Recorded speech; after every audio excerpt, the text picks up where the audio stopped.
Returning back to the 19th century, Representative John Roy Lynch, a congressman from Mississippi, was mentioned earlier. He had grown up as a slave until freed by the Emancipation Proclamation in 1863. Within a decade, he had become Speaker of the House in Mississippi and later received presidential appointments from Republican Presidents Benjamin Harrison and William McKinley. Lynch was appointed an Army officer during the Spanish-American War, earned a law degree, and was the chairman of the Republican Party in Mississippi. He was a leader who served his state and his nation well. In 1884, John Roy Lynch became the first black American to preside over a national political convention, the Republican National Convention in Chicago. Lynch's love for his country was still very evident and reflected the patriotism still evident among African Americans today. I love the land that gave me birth. I love the stars and stripes. This country is where I intend to live, where I expect to die, to preserve the honor of the national flag and to maintain perpetually the union of the states. Hundreds, and I may say thousands of noble, brave, and true-hearted colored men have fought, bled, and died. While Lynch was the first black American to preside over a national political convention, he was not the last. U.S. Senator Edward Brook presided over the 1968 National Republican Convention, and Representative J.C. Watts presided over the 2000 National Republican Convention. While 3 black Americans have presided over national conventions for Republicans, to date, Democrats have never had a black American preside over any of their national Democratic conventions. A further indication that the Democrats were well known for their bloody atrocities against blacks is seen in this illustration from Harper's Weekly showing the major elements and influences of the Democratic Party. The illustration shows the various banners under which Democrats gathered, and those banners included the Stars and Bars carried by Confederate soldiers, the pro-slavery banner, the Ku Klux Klan banner, the New York Rioters banner, referring to the massive riots instigated against blacks by the Democrats in New York, leading to the killing and injuring of as many as 1,000 citizens. And finally, the Democratic banner of repudiation, referring to the Democrats' opposition to paying the national debt incurred in putting down the Southern pro-slavery rebellion. These were the various movements led by Democrats, and Americans in that day knew what Democrats stood for. By the 1880s, a movement called Southern Redemption had begun in earnest. Southern Redemption was a political movement to redeem the South from the Reconstruction Acts and the civil rights laws passed by Republicans, laws and acts that Southern Democrats believed threatened their version of a Southern society. The best way for the Democratic legislatures to redeem their state was to deprive black Americans of their political rights through the passage of state laws that restricted, removed, or even blatantly violated their civil rights, as well as through the prompt repeal of state laws that had suppressed Klan violence. Representative John Roy Lynch, who not only had helped pass the original federal civil rights laws, but who also witnessed their subsequent violation at the state level throughout the period of Southern Redemption, accurately noted, "The opposition to civil rights in the South is confined almost exclusively to states under Democratic control." Democrats understood how important it was to their survival to prevent blacks from voting. In fact, this illustration from that period shows an allegory of the Bible story of Samson, who lost his strength when his hair was cut. In the picture, you see that the woman has used her razor, called the Lost Cause Regained, to cut the black Samson's hair and cause him to lose his strength.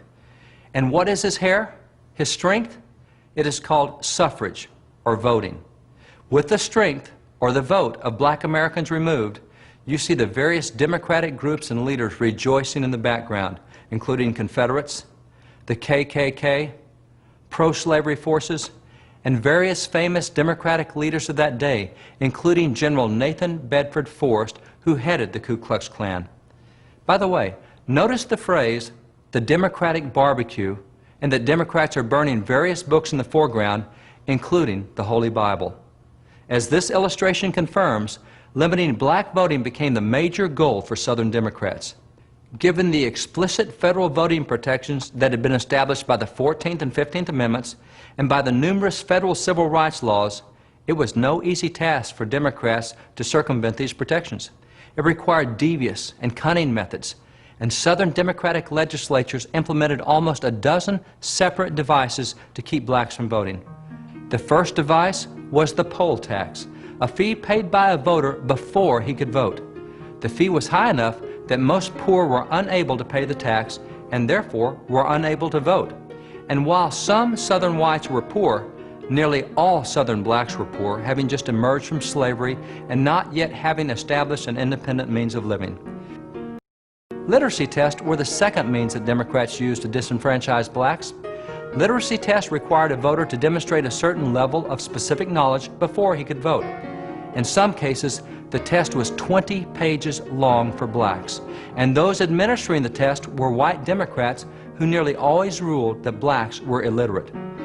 Grandfather clauses were the third device used to disenfranchise black Americans, allowing only those individuals to vote whose father or grandfather had been registered to vote prior to the passage of the 15th Amendment. This law ensured that poor and illiterate whites could vote, but not blacks. The fourth device was suppressive election procedures. This included the use of multiple ballots. That is, a Republican voter might be required to cast a ballot in up to 8 separate locations, or sometimes to vote for each individual Republican on a ballot at a separate location before the ballot would be counted. Democratic officials often failed to inform black voters of this complicated procedure, and their ballots were therefore disqualified. Democrats also used what were called hide-and-seek polling places, moving voting boxes to unknown locations at the last minute and then posting armed guards in case any black should stumble upon the voting box. The fifth device included the use of so-called black codes, later called Jim Crow laws, to restrict the freedoms and economic opportunities of blacks. Representative Robert Brown Elliott reported, "Among the first acts of legislation adopted by the Southern Democratic states were laws which imposed upon the colored race oppressive disabilities and burdens and curtailed their rights in the pursuit of life, liberty, and property to such an extent that their freedom was of little value. Colored citizens were in some states forbidden to even appear in town. They were required to reside on and cultivate the soil without the right to purchase or own it. They were excluded from many occupations, and they were not permitted to testify in any court where a white man was a party." National observers at that time concluded that the Democratic South was simply trying to institute a new form of slavery through the use of these black codes. Representative Richard Kane of South Carolina agreed. When the government of the United States had made the black man free, when Congress, in the greatness of its majesty, prepared to give to every class of men their rights, and in reconstructing the southern states, guaranteed to all the people their liberties, Democrats refused to agree to the laws enacted by Congress. You Democrats refused to, and I quote, accept the situation. To recognize the rights of that class of men in this land, you sought to make the Reconstruction Acts a nullity, if possible. You sought to re-enslave the black man by every means in your power. Southern Democrats went well beyond black codes, however, and also imposed forced segregation. Those Democratic pro-segregation state laws replaced the anti-segregation federal laws passed by Republicans in 1875, and regrettably, those state laws became the legal standard for the next 75 years. The sixth device to disenfranchise black voters was bizarre gerrymandering. Once Democrats regained state legislatures, they began to redraw election lines to make it impossible for Republicans to be elected, thereby preventing blacks from being elected. For example, after Reconstruction, Democrats regained the legislature and began to redraw voting lines so that when the last African American left the Texas State House in 1897, not another one was elected, either as a Republican or a Democrat, for the next 70 years until federal courts struck down the way Texas Democrats drew voting lines. This pattern was typical in other southern states as well. The seventh device used to disenfranchise black voters was that of white-only primaries. When the U.S. Supreme Court finally struck down the state law in 1927, the Democratic Party simply enacted internal Democratic Party policies to prevent blacks from voting in Democratic primaries. In 1935, the Supreme Court upheld this Democratic Party policy of white-only primaries, but in 1944 the court reversed itself and finally struck them down.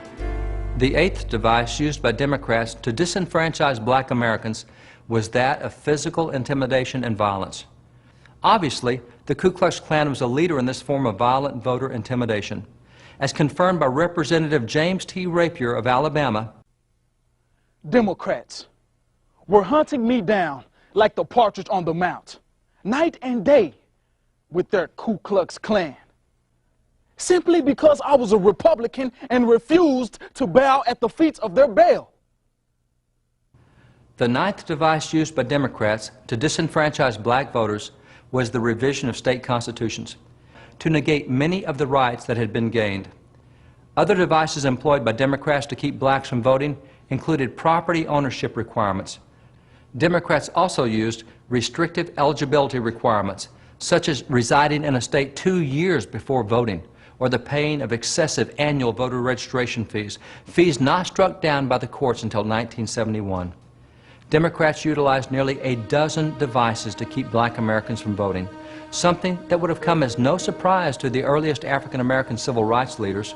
For example, Representative Joseph Hayne Rainey had earlier declared, You cannot expect the Negro to rise while the Democrats are trampling upon him and his rights.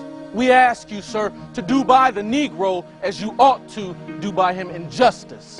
If the Democrats are such staunch friends of the Negro, why is it that when new propositions are offered here and elsewhere, looking into the elevation of the colored race and the extension of right and justice to them, why do the Democrats array themselves in unbroken ranks and vote against every such measure?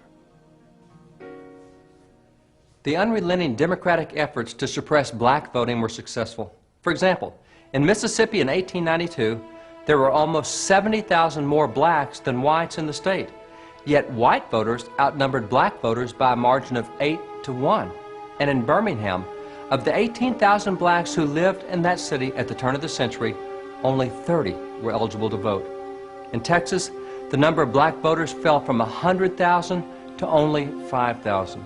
The number of black voters in Alabama and Florida was reduced by nearly 90%. And by the 1940s, only 5% of blacks in the South were registered to vote. In fact, in 1965 in Selma, Alabama, a city with more black residents than white residents, the voting rolls were 99% white and only 1% black. Clearly, Democratic voter suppression efforts had been successful. Returning to the 1800s, recall that Democrats regained partial control of Congress in 1876. That partial control continued for the next 16 years until 1893, when Democrat Grover Cleveland was elected as president, and Democrats gained control of both the House and the Senate.